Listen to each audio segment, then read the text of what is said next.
I'm gonna give you 4 key concepts that you can use as a strength coach to develop explosive wrestlers, and we're gonna start right now.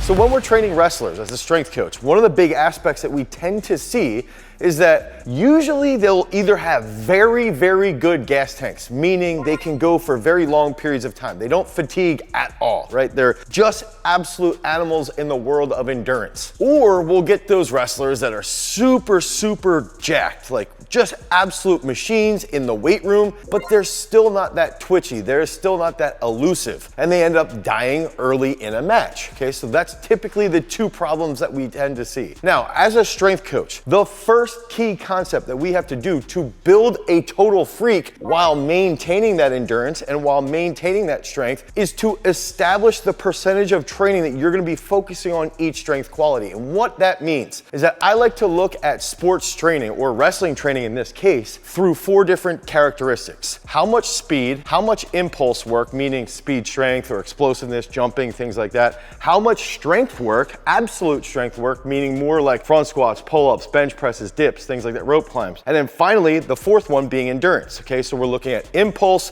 speed, absolute strength, and endurance. So we identify during the time of year. Is it the preseason? Is it in season? Is it the postseason when they're trying to peak, or is it the off season? And we identify how much time in each of those 4 qualities inside of a training session that we're gonna actually spend on those characteristics. So some of these athletes we can then test and identify where their weak points are with their explosiveness, and then backdoor them and figure out, okay, their vertical jump sucks. We need to improve their vertical jump and do these specific movements, and based off the time of year and based off of how much time we need to spend on their impulse training, that's where we can really focus on. So we need to first take that big step of identifying speed, impulse, absolute strength, or endurance training. What's the priority at that point of the year? So the second key factor is to establish specific tests. Okay, so we can take tests with wrestlers and we can look at it and we can test things like a vertical jump, okay, a broad jump. And then we can look at pull-ups, max rep pull-ups. We can look at if they run a 5K, if they do 5-minute repeats on the assault bike. That's how we can test their endurance. Typically what we'll see with wrestlers is if their vertical jump is under 26 to 28 inches, they're usually the kid on the mat who sort of, once they get crossed up, they'll fall over. I'm gonna think about an individual right now that we work with, Tanner Jordan. So Tanner Jordan just achieved the great accomplishment of becoming a Division I All-American this year. Okay, he was one of 4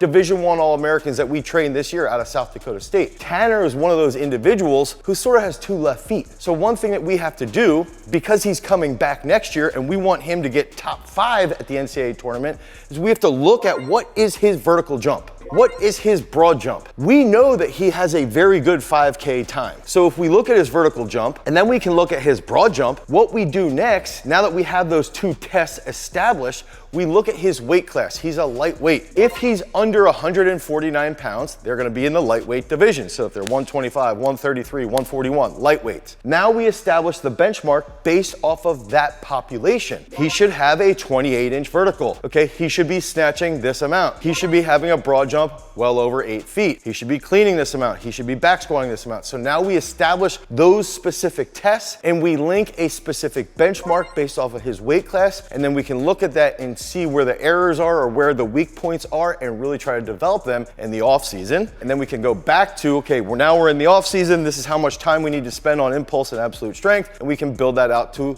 develop him as an explosive wrestler. Okay, that 3rd key factor now, we're gonna go even more granular. Not to beat a dead horse here, but we're using someone like Tanner, and this is something similar that we did with 2-time world bronze medalist Nick Wisdowski. One thing that we do is we can test their single leg squat. Let's say they do 3 to 5 reps on each leg. Okay, so now we can look at that single leg squat. Then we can compare that to the bilateral squat. Okay, so they're doing a back squat bilaterally or they're doing a front squat bilaterally. And typically, if they're not in that specific percentage of where they need to be with a ratio that we've developed based off of our population, okay, now we can see Tanner's a little clunky in the single leg position. Oftentimes you'll hear wrestlers say, it's not the weight when they're doing a single leg squat. But it is, okay? So they'll lose their balance and they'll say, it's not the weight, it's not the weight, it's the fact that I'm on one leg. Well, it is the weight because you don't have that stability. So to then increase their explosiveness in a unilateral position, which is often where they're at when they're on the mat, we need to develop that single leg strength quality. Okay, so that goes into the absolute strength realm. Now we try to build up their single leg strength relative to their back squat strength, and we might use something in this case to develop him as an explosive freak. We might use contrast methods. Okay, so if we do a single leg squat and then we go do, jump lunges with a pause or rotating jump lunges, now we're developing that deficit that we have, and we're also using explosive exercises to just continuously help him flourish in an area where he's weak. Over a long period of time, let's say that we do this from May until September, now we see that development of him going from being, not as athletic to now being more coordinated. He can hit better moves out on the mat and he will have a better defense. Okay, so that's that third key concept. So that fourth key concept that we gotta focus on is much more specific, much more applied. So the first three things that we gave you were a little bit more abstract concepts, something that you need to use to build out your strength training system. Okay, so if we're looking at one,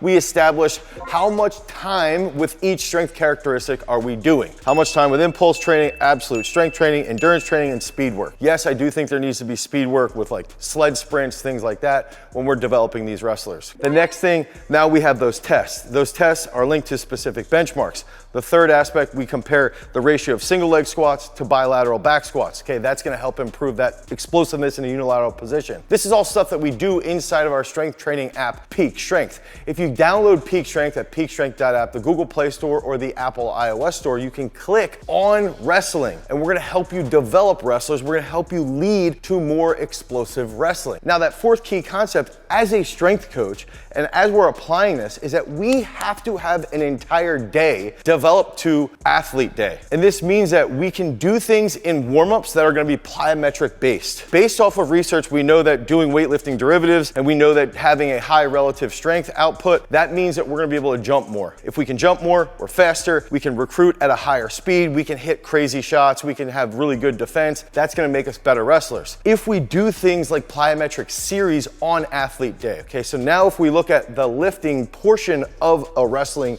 program, day one might be a leg power day two might be an upper body based day three might be a day that we're doing just those plyometric series. Okay, so then we have to identify, okay, let's do 100 to 200 touches a session, meaning jumps, if we're doing hurdle hops or single leg stair jumps or anything like that. We do that many jumps within that training session, and we try to develop those plyometric series to get more complex as we're getting into the season. So those are those four concepts that you guys need to implement over a long period of time to help yourselves develop those explosive wrestlers. And again, if you guys need help with your training, make sure you tune into our YouTube lives where we talk in depth about wrestling, we talk in depth about developing freak athletes. Also, if you need help with your training, head over to peakstrength.app, the Google Play Store or the Apple iOS Store. You can download Peak Strength today. Make sure you select wrestling so that you can become a champion. Because remember, freaks, if you want to become a champion, you've always got to cultivate your power. Peace.